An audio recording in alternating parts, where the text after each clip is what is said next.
All right, today is the day. My name's Jay Jarvie, and you're here with me in the builderCreator studios.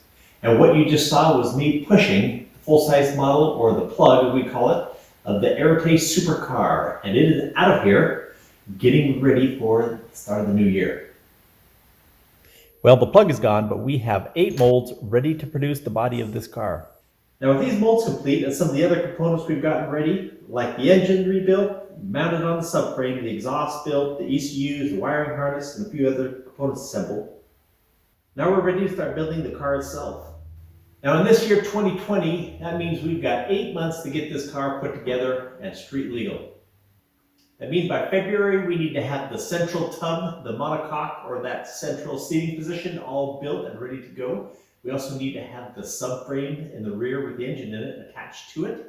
By May, we need to have the engine running and all the other body components built. By July, we need to be into the upholstery, the instruments, and all the final touches. And that means by September, the Arete GT Supercar needs to be ready for a shakedown. Now, I wish I could show you a little bit more what the car is going to look like, but I do pretty much all the designing in my head. Although along the way you might see me use AutoCAD to drive some of my dimensions and Fusion 360 to model some of the components for production.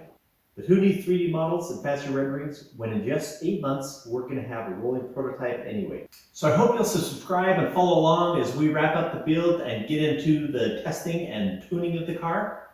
Especially if you're into composite construction, the 1JZ or 2JZ engine platform, ECU, wiring, tuning, painting, racing fabrication, well, the list is going to go on and what it's going to take to build this car.